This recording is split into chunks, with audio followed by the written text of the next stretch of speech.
Hi, everybody. So, today's installation of the Sergeant at Arms is going to be about the impeachment inquiry of President Donald Trump. So, I think I've mentioned before, I've never been a fan of the possibility of impeachment.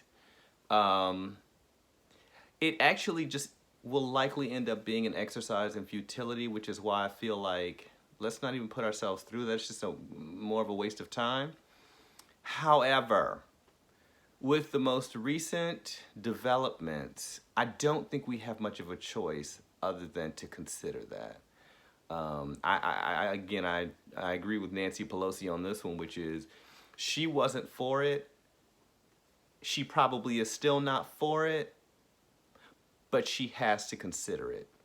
It is her duty as the leader of the legislative branch to make sure that everybody is being held accountable.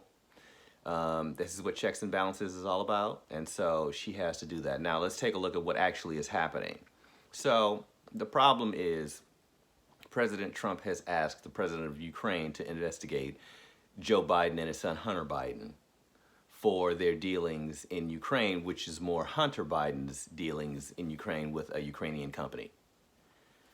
He has gone also as far as to say he thinks China should investigate Joe Biden, the Bidens, so Joe, Hunter, the Bidens, which is our first issue. So the first issue is President Trump's inability to realize that foreign governments should not be involved in investigating U.S. citizens.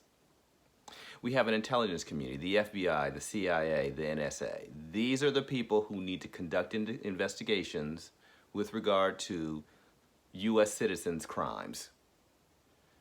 I can't think of another way that should go.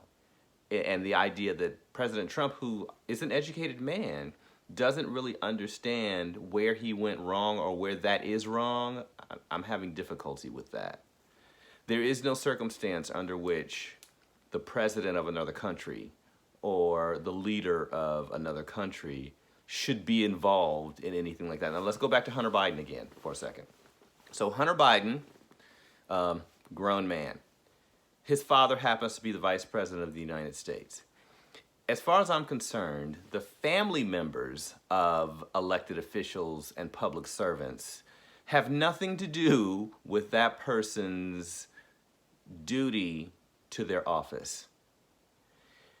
The only time it becomes an issue is where there's a conflict of interest. There needs to not be a conflict of interest. You know, I think I heard somewhere that Hunter Biden used Air Force Two to travel back and forth to Ukraine. That's blurring the line, and that to me is nope. You need to be completely separate from that. I think that the children of elected officials, the president, the vice president, the secretary of state, they need to be free to establish their own careers. And if in the process of establishing their own career, it ends up in the government sector somewhere in another country, that's when you start to say to yourself, well, is this the influence of my parents' office or not? And that's where you draw the line and say, that's where it needs to be separate. So the part that I agree with is that if he had a position with a Ukrainian company and it's questionable how he got it, it needs to be investigated. So no, I'm not giving a blank check to the Bidens on this one, because you know what, if there was some malfeasance in there, then yeah, it needs to be investigated. But having said that, Hunter Biden is free to establish his own career. So we shouldn't just assume, oh, that's how he got that position. Maybe he got it, and maybe that's what he would have been doing, whether his father was vice president or not. We don't know, but I do agree that there can be an investigation.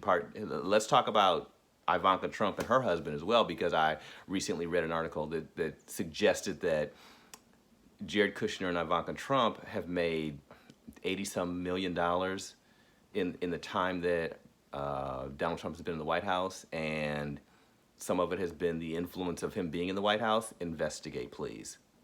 Again, if there is the suggestion, the hint of impropriety or nepotism in government affairs, investigate. It needs to be investigated, because the line is very, very, it has to be very, it's not a thin line, it's a thick line. There needs to be a thick line between personal careers and government careers as elected officials, public servants. So, all of that said, back to the impeachment, I think we have to have the inquiry. We have to go through the full inquiry. I've seen some of the dialogue that took place in the phone call between Donald Trump and the president of Ukraine, and it is questionable. You can't do that. If he were the CEO of Trump International and he wanted to make a phone call like that, it's up to the board to decide whether they're okay with that. Likely they would be, because there are no government mores and standards that need to be met. So, impeachment inquiry ensuing. We're just gonna have to live with that and see what happens. And like I said before, at this point, I'm done with let's see what happens. I didn't really feel good about let's see what happens when he got elected, and now we're seeing what happens. So stay tuned. Let's keep tweeting SGTATARMSUSA, and I will see you on the next installation of the Sergeant at Arms.